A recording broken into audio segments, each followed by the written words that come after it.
नमस्कार दोस्तों, ये बात तो तय है कि अच्छी कंपनीज में इन्वेस्ट करना चाहिए, लेकिन अच्छी कंपनीज महंगी भी तो होती है। अब आप मिसाल के तौर पे MRF लिमिटेड को ले लो, बहुत अच्छी कंपनी है, लेकिन 1 लाख रुपए से ऊपर का शेयर है। तो क्या एक आम इन्वेस्टर ऐसे शेयर को खरीद सकता है? तो दोस्तों आंसर है नहीं।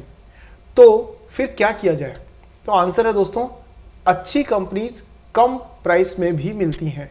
और आज के इस वीडियो में 100 रुपये से कम के मैं स्टॉक्स आपको शेयर करने जा रहा हूं, जो कि आपको आने वाले टाइम में प्रॉफिटेबल रिटर्न देने की पूरी संभावना रखते हैं।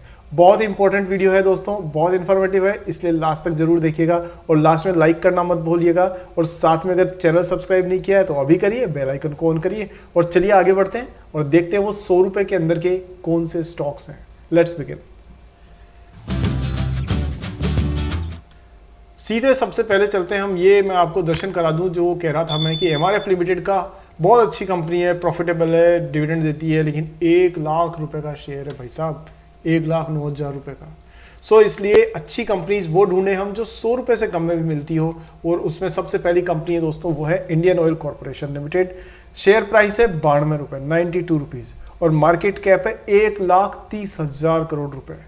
इस कंपनी को तो आप रोज़ देखते हैं, जब भी गाड़ी से पेट्रोल भरवाने जाते हैं तो आप रोज़ इसके दर्शन करते होंगे। तो इसकी सबसे अच्छी खास बात यह है दोस्तों कि ये बहुत पावरफुल है।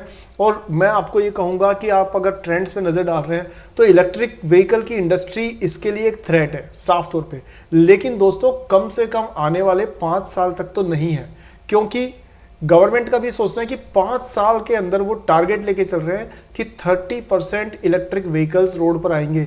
इसका मतलब ये तो टारगेट है, कितना अचीव होगा नहीं पता, लेकिन फिर भी गवर्नमेंट मान रही कि 70% गाड़ियां तो फिर भी पेट्रोल और डीजल से चलेगी। सो दोस्तों इंडियन ऑयल कॉरपोरेशन में 100 रुपीज़ से कम के स्टॉक प्राइस में आपको एक बहुत पावरफुल कंपनी मिल रही है। एक बार उस पर नज़र डालते हैं और ऐसे स्टॉक्स को आपको सर्च करते रहना चाहिए ताकि आप एक प्रॉफिटेबल इन्वेस्टर बन सकें और बहुत सारा प्रॉफिट कमा सकें। दोस्तों मुश्किल नहीं है, बहुत बड़ी डिग्रीज नहीं चाहिए, लगातार रिसर्च और लगातार एनालिटिक्स और खुद की कॉमन सेंस, बस यही चाहिए। आगे बढ़ते हैं दोस्तों। इसमें तो देखें कंपनी रिटर्न ऑन इक्विटी, आप कुछ कहने की ज़रूरत ही नहीं है। IOCL की बात कर रहे हैं तो सब कुछ अच्छा है कंपनी का। इंडिया की लीडर है मार्केट पेट्रोलियम के अंदर, आप देख सकते हैं इतनी ज़बरदस्त कंपनी है। लेकिन प्राइस टू अर्निंग रेशियो है 5.29, सिर्फ 92 रुपये का स्टॉक है, जबकि रिलायंस इंडस्ट्री का 2395 रुपये का स्टॉक है। तो आप देख सकते हैं कि कितने सस्ते में आपको एक बड़ी अच्छी कंपनी मिल रही है। प्रॉफिटेबल है, कहीं कोई चिंता वाली बात नहीं है।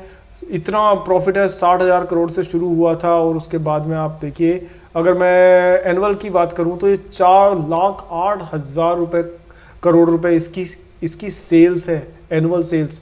आप देखिए प्रॉफिट अगर बात करें तो 19,500 करोड़ रुपए का प्रॉफिट आज से 10 साल पहले था, और 48,000 यानी लगभग 50,000 करोड़ का प्रॉफिट ये सालाना अब शो कर रही है। दोस्तों इसमें मिड कैप साइज की 10 कंपनियां आराम से आ सकती है, इतना सारा प्रॉफिट है। साथ में प्रॉफिट मार्जिन हमेशा रहा है इसका, कभी भी लॉस नहीं खाया है कंपनी ने। खाएंगी भी कैसे?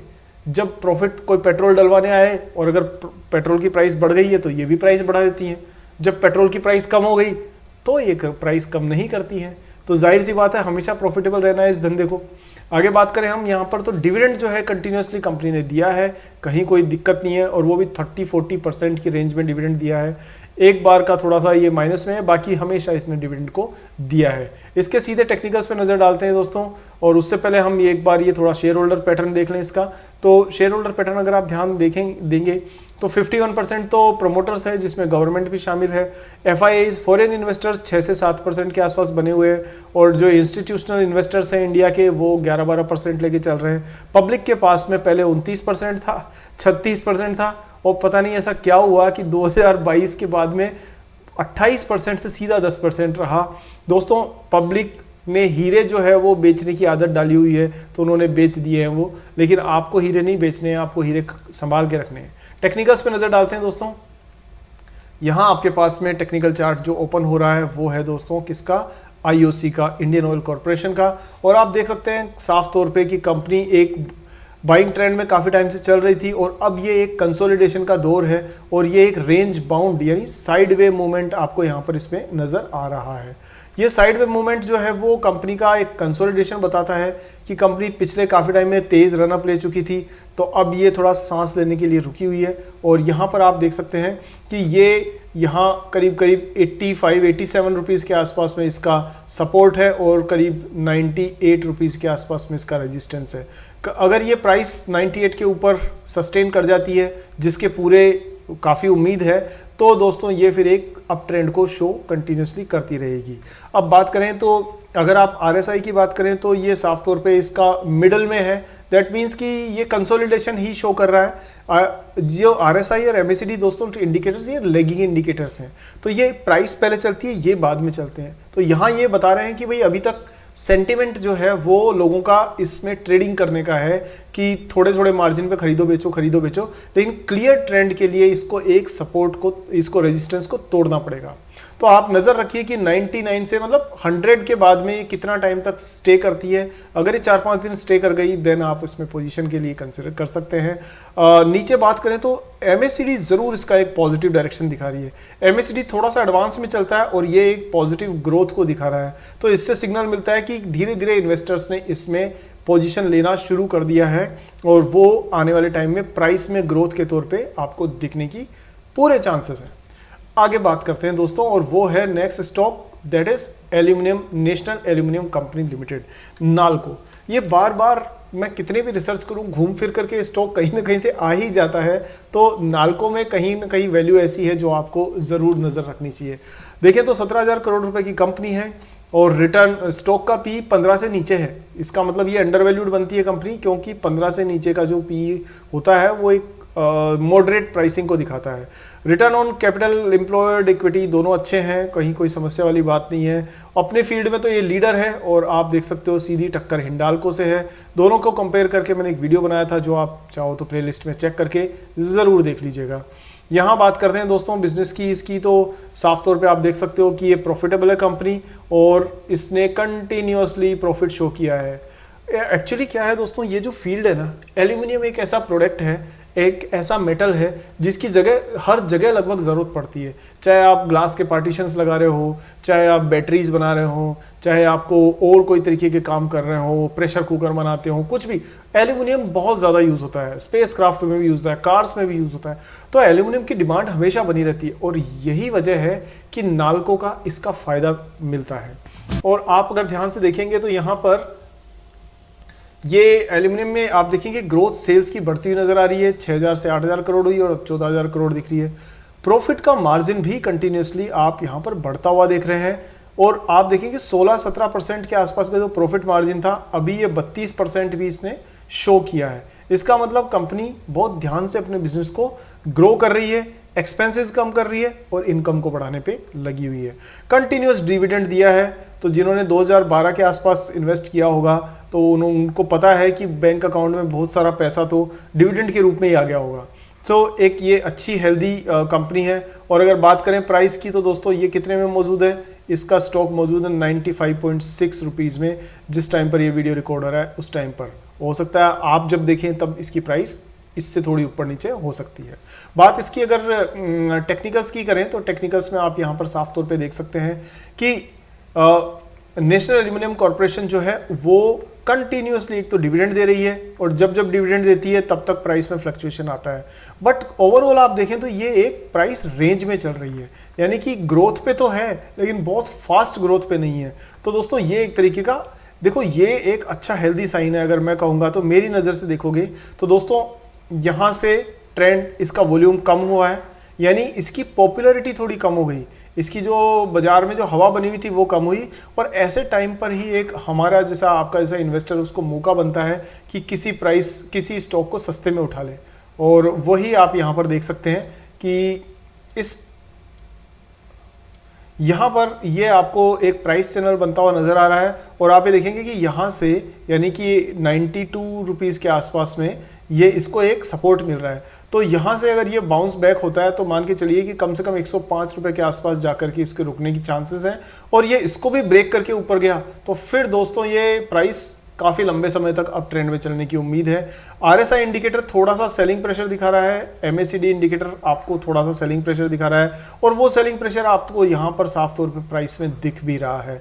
तो मैं आपको यही कहूँगा कि कंपनी अभी अंडर वैल्यूड है, इस पर नज़र रखिए। प्राइस अगर नीचे या ऊपर की तरफ टूटती है तो आपको एक मौका बन सकता है इसमें। लेकिन दोस्तों यहाँ मैं आपको पहले एक बार ये बता दूँ कि ये जो वीडियो है ये पूरी तरह से आपको जानकारी देने के लिए बनाई गई है, ताकि आप नई चीज़ों को सीखें और उसके बाद में खुद इंपोर्ट करें।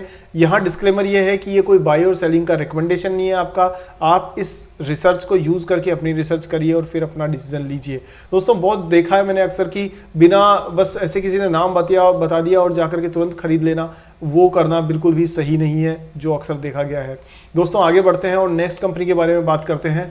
तो यहाँ पर जो बात कर रहे हैं वो है दोस्तों अगली कंपनी, और वो कंपनी है आपकी MMTC। MMTC दोस्तों एक पब्लिक सेक्टर अंडरटेकिंग है, और आप देख सकते हैं कि कंपनी 8,900 करोड़ रुपए की है, और गवर्नमेंट की क्योंकि कंपनी है तो एक तरह से इसमें कहीं डूबने का, खराब होने का तो कोई चांस है नहीं। 5859 रुपीज़ की प्राइस है जिस समय ये वीडियो रिकॉर्ड हो रहा है। आपके जब देखोगे तो अप डाउन हो सकती है। 28 का PE है और इंडस्ट्री का PE 36 का है, तो साफ तौर पे कंपनी अंडर वैल्यूड है। और आप ये देख सकते हैं कि इसका साल भर का जो हाई और लो है वो 70 और 26 है, यानी कितनी बुरी मार पड़ी है इस कंपनी को, वो भी आप देख सकते हो। अगर आप बात करें तो रिटर्न ऑन इक्विटी इसने 48% दिया है, यानी शेयर होल्डर्स को अच्छा पैसा कमा के दिया है इसने। दोस्तों जो कंपनी शेयर होल्डर्स को अच्छा पैसा कमा के देती है ना, वो अच्छी कंपनी होती है, क्योंकि आप और हम शेयर होल्डर्स हैं और हमें तो कमाई से मतलब है। जो कि शेयर अच्छा शेयर है, अच्छी कमाई करके देगा, बहुत बढ़िया है। अदरवाइज हमारे लिए अडानी एंटरप्राइज भी ख़राब है, रिलायंस इंडस्ट्री भी ख़राब है, और बाकी सब भी ख़राब है अगर वो प्रॉफिटेबल हमें रिटर्न नहीं देते हैं। इस हिसाब से कंपनी प्रॉफिटेबल रिटर्न आपको दे रही है, सो आपको ये कंसिडर करना चाहिए। यहाँ पर बात करें हम लोग तो थोड़ा सा बुरे दौर से कंपनी ज़रूर निकली है और इसी वजह से अंडर वैल्यूड है। आप देखिए सेल्स इसकी फ्लक्चुएटिंग है काफ़ी टाइम से, और साथ में ऑपरेटिंग प्रॉफिट जो है वो भी आप देखेंगे कि इसमें बीच बीच में लॉस हुआ, फिर प्रॉफिट हुआ, फिर लॉस हुआ, और इसकी वजह से इसका जो ऑपरेटिंग प्रॉफिट मार्जिन है वो आपको 0, -1, 1, 4% दिख रहा है। तो दोस्तों ये अंडर वैल्यूड ज़रूर है कंपनी, लेकिन मैं थोड़ा सा कहूँगा कि आप इसमें और अभी कुछ वक्त तक इंतज़ार ज़रूर करिएगा, क्योंकि ये एक बार प्रॉफिटेबल होना दिखना ज़रूरी है। उसके बाद आप इसमें पोजीशन लेने के बारे में अपना मन बना सकते हैं। पर अभी हम इसके टेक्निकल चार्ट पर नज़र डालते हैं। MMTC का टेक्निकल चार्ट आपकी आंखों के सामने है, और आप साफ तौर पे देख सकते हैं कि ये वो पीरियड है जब उसने सितंबर के बिगनिंग में एकदम से तेज़ रन अप दिखाया था, और उसके बाद में प्राइस थोड़ी सी कंसोलिडेट हो रही है। और जब ऐसा होता है तो वो दोस्तों एक तरह से मौका होता है एक आम इन्वेस्टर का को पोजीशन लेने के लिए। आप बस इस पर नज़र बना करके रखिए। अगर मंथली चार्ट पर इसमें देखें तो आप ये देख सकते हो कि इसने कंटिन्यूसली हर महीने इसने मतलब अप्रैल से लगातार ये ग्रीन कैंडल्स बनाती जा रही है। इसका मतलब दोस्तों कुछ ऐसा ज़रूर है जो लॉन्ग टर्म में इस कंपनी को प्रॉफिटेबल बनाने वाला है, और उस चीज़ का आपको प्रूफ मिलता है इस चीज़ से कि कंपनी का प्रॉफिटेबल जो वॉल्यूम है वो भी बढ़ रहा है, और लगातार मंथली कैंडल स्टिक्स इसकी ग्रीन होती जा रही है। ये आने वाले टाइम में अगर आप देखें तो ऑसम इंडिकेटर तो बता रहा है कि ये पॉजिटिव डायरेक्शन में आने के पूरे गुंजाइश है। RSI भी आपको एक तरह से पॉजिटिव डायरेक्शन में ही लेके आ रहा है। देखना इंटरेस्टिंग होगा दोस्तों कि यहाँ से ये इस प्राइस चैनल को तोड़ता है, यानी कि ये करीब करीब जो 59 के आसपास है दोस्तों, इसको तोड़ करके अगर ऊपर सस्टेन कर गया, 60 के ऊपर रह गया ये, तो मान के चलिए कि आपको 70 के स्तर आराम से दिखेंगे और उससे ऊपर भी जा सकता है। लेकिन अगर ये यहाँ से बाउंस होता है, बैक होता है, और अगर नीचे ये 50 से नीचे अगर आता है तो दोस्तों आपको इसको 30 रुपीज़ के आसपास की प्राइस भी आपको इसमें मिलने के चांसेस हैं। तो इस पर नज़र रखिए, अपना दिमाग लगाइए, रिसर्च करिए, और उसके बाद में इसमें आप अपनी पोजीशन के हिसाब से डिसाइड कर सकते हैं। तो दोस्तों ये कुल मिलाकर के 4 स्टॉक्स हुए। 5वां स्टॉक जो मैं आपको बता रहा हूँ वो है जयप्रकाश पावर वेंचर्स का। ये दोस्तों ये धूल के फूल हैं। ये ना धूल के फूल मतलब वो हैं जो कभी कभी राजा हुआ करते थे, फिर रंग हुए, फिर राजा होने की तरफ चल रहे हैं। तो ऐसी कंपनी जो टर्न अराउंड स्टोरीज है ना वो बड़ी इंटरेस्टिंग होती है। यहाँ पर आप नज़र डालिए इसमें, तो जयप्रकाश पावर वेंचर्स जो है, एक सेकेंड ना दोस्तों, हाँ, यहाँ पर 7,000 करोड़ से नीचे की लगभग उसकी कंपनी है। प्राइस अभी चल रही है दोस्तों 10 रुपये 2 पैसे 20 पैसे, यानी कि ये तो बिल्कुल ही पेनी स्टॉक वाले कंडीशन में है। और कंपनी का पी 970 है। ROC और ROE तो बिल्कुल नए के बराबर ही है, लेकिन अगर हम इसमें नीचे देखें तो इसने 2 मूविंग एवरेजेस का क्रॉस ओवर दिया है दोस्तों अभी करीब करीब अगस्त में। तो ये एक बाइंग सिग्नल साफ तौर पे इसमें बनता है, लेकिन कंपनी के बाकी नंबर्स को देखना भी ज़रूरी है। हालांकि ये मैं आगे बढ़ने से पहले एक बार फिर से आपको डिस्क्लेमर दे दूं कि दोस्तों ये किसी भी हालत में आपको जो वीडियो है वो कोई रिकमेंडेशन नहीं है, और ये सिर्फ आपकी एजुकेशन पे के हिसाब से बनाया गया है ताकि आप कुछ नया सीखें और फिर उसमें इन्वेस्ट करें, और हाँ, अपना दिमाग लगा करके फिर इन्वेस्ट करें और अपना डिसीजन लें। और दोस्तों ये वीडियो में जो एजुकेशन दी गई है उस पर आपको ये उसके बेसिस पर आपको आगे रिसर्च करनी भी ज़रूरी है। अभी बात करते हैं हम लोग इसमें कि पीयर कंपैरिजन अगर हम करें तो जेपी जो है कभी मार्केट लीडर हुआ करती थी, अभी थोड़ा सा स्थिति डाउन हुई इसकी। लेकिन अगर आप इसके बिजनेस नंबर्स पर ध्यान दो तो आप ये देख सकते हो कि 2012 में जहाँ पर ये 1600 करोड़ रुपए की सेल्स थी, 4600 करोड़ रुपए की सेल्स तक पहुँची, और प्रॉफिट पहले 92% हुआ करता था और अब प्रॉफिट हो गया है 24% 19%। ये आप साफ तौर पर देख सकते हो। और ये प्रॉफिट जरूर कम हुआ है लेकिन दोस्तों लॉस नहीं हुआ है। ध्यान दे रहे हो, प्रॉफिट कम होना इज डिफरेंट फ्रॉम लॉस होना। सो कंपनी को लॉस नहीं हुआ है। और ये लास्ट में अगर नेट प्रॉफिट देखें तो वहां जरूर ये सेलिंग प्रेशर या प्रॉफिट प्रेशर नजर आएगा, लेकिन ओवरऑल अगर ऑपरेटिंग प्रॉफिट देखें वो कंपनी का पॉजिटिव है। अगर हम बात करें इसके टेक्निकल्स की तो टेक्निकल्स में जाकर के देखते हैं इसके, तो टेक्निकल इंडिकेटर्स दोस्तों आपको तब इस्तेमाल करने चाहिए जबकि आपको प्राइस में मूवमेंट देखना हो, फंडामेंटल बिजनेस मॉडल को समझने के लिए, और दोनों की युक्ति से ही आपको हमेशा डिसीजन लेना सही होता है। अब बात करते हैं यहाँ पर, तो साफ तौर पे आप देख सकते हो चार्ट आपकी आंखों के सामने है जयप्रकाश पावर का। तो यहाँ पर सीधा सीधा अप ट्रेंड आप देख सकते हो। ये देखिए यहाँ से ये प्राइस सीधी अप ट्रेंड में चल रही है, ऊपर की तरफ मूवमेंट है प्राइस का। और उससे पहले एक बहुत लंबा दौर कंपनी ने जो देखा है वो एक प्राइस रेंज में मूवमेंट को होते हुए देखा है, और ये प्राइस चैनल इसने तोड़ा है दोस्तों यहाँ पर इस जगह पर अगस्त के दौरान, और फिर ये कंटिन्यूसली एक बाइंग ट्रेंड इसमें एक चैनल के तौर पे दिख रहा है। दोस्तों आने वाले टाइम में साफ तौर पे आप देख सकते हैं कि ये प्राइस चैनल कंटिन्यू होने की पूरी उम्मीद है, और यहाँ पर ये अभी रेजिस्टेंस लेवल पे है, और ये प्राइस करीब करीब 10 रुपये 15 पैसे के आसपास में आने के चांसेस हैं। पर अगर आप लॉन्ग टर्म के हिसाब से प्लान करें तो दोस्तों 10 रुपये 15 पैसे हो चाहे 10 रुपये 20 पैसे हो, आपको हमेशा ये देखना होता है कि क्या ये अगले 2 4 5 साल में मुझे प्रॉफिटेबल रिटर्न दे सकता है। तो ये नज़र रखनी ज़रूरी है। अभी थोड़ा सा आप देखेंगे ओवरबॉट जोन में नज़र आ रहा है RSI, यानी थोड़ा ज़्यादा हल्का सा महंगा है, और MACD भी बहुत तेजी से इसको ग्रोथ की तरफ बता रहा है। तो दोस्तों यहाँ आपको नज़र रखनी है, ये देखना है कि क्या ये आपका 10 रुपये से नीचे बंद होता है क्या। अगर बंद होता है देन कुछ टाइम तक वेट करना ज़रूरी है, और अगर ये कंटिन्यूसली 11 से ऊपर जाके क्लोज हो रहा है लगातार तो वहाँ पर एक अपॉर्चुनिटी बनती है। अगर आप इसमें देखें तो कंटिन्यूसली नज़र रखिए इसके ऊपर कि 12 से ऊपर बंद हो तो आप एक बाइंग के हिसाब से सोच सकते हैं, ट्रेंड कंटिन्यू रह सकता है। अदरवाइज यहाँ ट्रेंड थोड़ा बाई ऑन डिप्स वाला भी बनता है, यानी कि अगर ये 10 से नीचे 8-9 के आसपास जाता है तो आपको मौका मिलता है, तो एक तरह से बाइंग अपॉर्चुनिटी इसमें बनती है। यहाँ दोस्तों मैं आपको एक बार ये क्लियर कर दूं कि ये कोई भी रिकमेंडेशन, फिर वही चीज़ बोल रहा हूँ, लेकिन ये रिकमेंडेशन नहीं है। अपना रिसर्च कीजिए, आपके एजुकेशन के लिए ये शेयर किया जा रहा है वीडियो। और उम्मीद है कि वीडियो थोड़ी सी लंबी हो गई है, लेकिन आपको काफ़ी सारे ऐसे स्टॉक्स मिले होंगे जो 100 रुपये से कम की प्राइस के ऊपर भी आपको एक इन्वेस्टमेंट अच्छी कंपनी में करने का मौका देते हैं। उम्मीद करता हूं दोस्तों वीडियो पसंद आई हो, अगर हाँ तो मुझे कमेंट सेक्शन में लिख करके बताइए। अगले वीडियो किस टॉपिक पर चाहते हैं वो भी मुझे ज़रूर बताइएगा। दोस्तों इस वीडियो को अपने दोस्तों के साथ में शेयर कीजिए, और वीडियो को लाइक करना मत भूलिए। चैनल सब्सक्राइब नहीं किया है तो अभी तुरंत कर दीजिए, और बेल आइकन को भी ऑन कर दीजिए। अगले वीडियो में जल्दी ही मिलते हैं दोस्तों। और उससे पहले थोड़ा डिस्क्लेमर कि हमारे जो वीडियो बने होते हैं वो एजुकेशनल पर्पस से होते हैं। आप अपनी रिसर्च करके बाइंग सेलिंग जो है वो हमारी रिकमेंडेशन नहीं है, वो आप अपने हिसाब से डिसीजन लीजिएगा। अगले वीडियो में जल्दी मिलते हैं दोस्तों, तब तक के लिए जय हिंद।